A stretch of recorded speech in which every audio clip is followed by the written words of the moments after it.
skills that we do have, which we got some good shooters like Cameron. Cameron can shoot the ball. Caleb's a solid 3.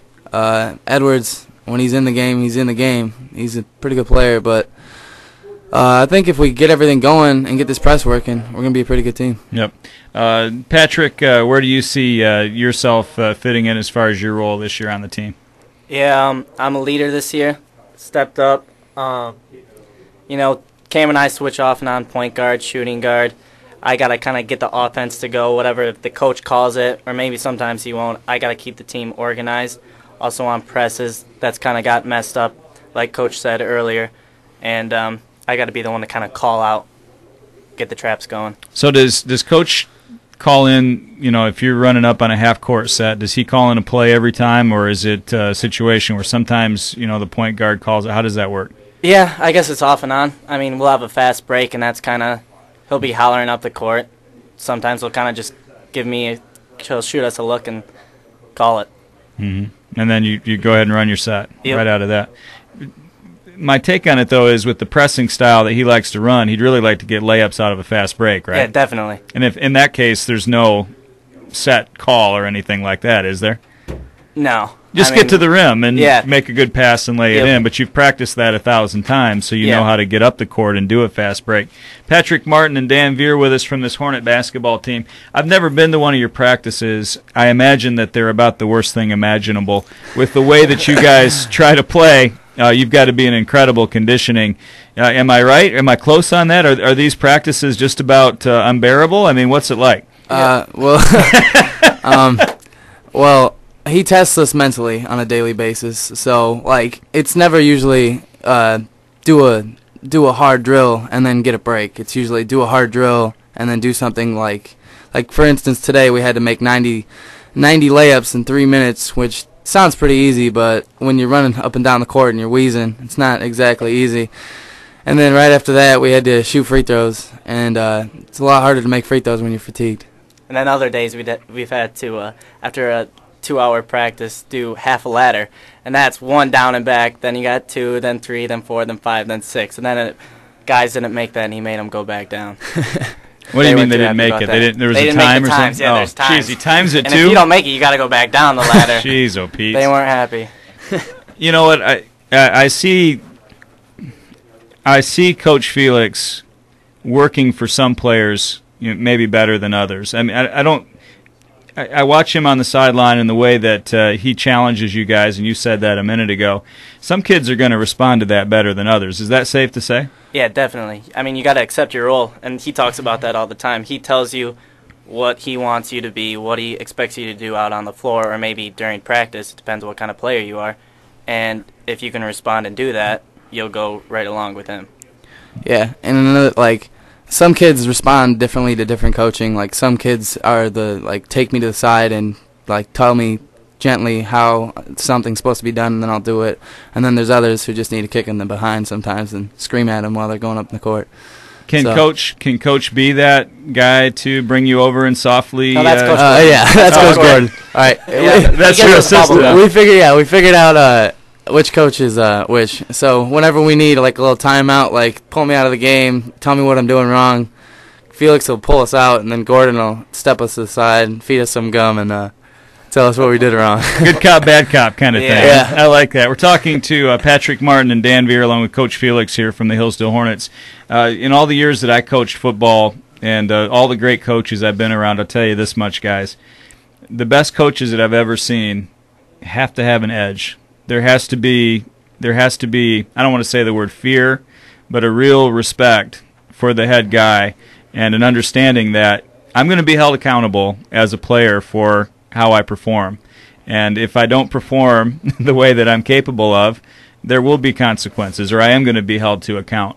You know, I don't think there's any other, ultimately, I don't know that there's any other way to do that. And so that's why I respect, you know, what Coach Felix has done. You can't look at his record over the years and see it any other way. And I know that when I've talked to a lot of his players, just talked to Lannis about it this weekend, or a couple of weekends ago, you know, he said the exact same thing. Players are held accountable, but over the long run, you kind of learn to raise the bar a little bit. Do you see it that way?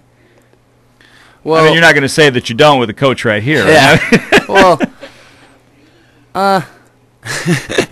There's a lot of things that like go on, but I really don't know.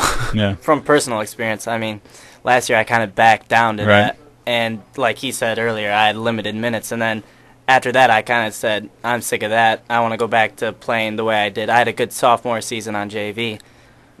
Went in with that mindset, did what he told me to do, and so far it's showing good results. Yeah, I've definitely learned that playing with the coach is definitely better than playing against the coach. Yep. Well, a lot of us have to go through that, and it's good that it's come to that point. Coach, you start off with Hudson. How quickly before you get into your league? What does your schedule early look like? Well, we do have Hudson on the 10th, and then we've got Jackson Northwest that following Tuesday at home. That's our home opener. And then we've got a little bit of time off before the holiday tournament, and we've got Hillsdale Academy and that, and Reading and Will Carleton are on the other side of that bracket. And then we come back and we open up with Lansing Christian, and then we'll be into the league play then from then on out. Pat Patterson tournament before Christmas this year. Does that make any difference to you? I'm hopefully optimistic here that this is going to be actually something I like. It's hard to enjoy the holidays when you have that tournament hanging over your head. I've been here long enough where the tournament's been on the 26th even. Yep, and, that's right. We've practiced on Christmas Eve, and the one thing I've never done, but, I know Tom Dunn at Jonesville told me one year he brought his guys in Christmas night. And some people may frown upon that, but when you have a game the next day, you have to be ready. And, it was always hard for me to enjoy Christmas knowing that I had to go to practice the very next day and worry about this tournament. So I'm kind of looking forward to getting it over with, and we're going to take some time off. I've got like 4 or 5 days in a row I'm going to give the guys off, and they can enjoy the holidays and even a few days after the holidays before, we come and put the ball back in the hardwood again. Yep, for sure.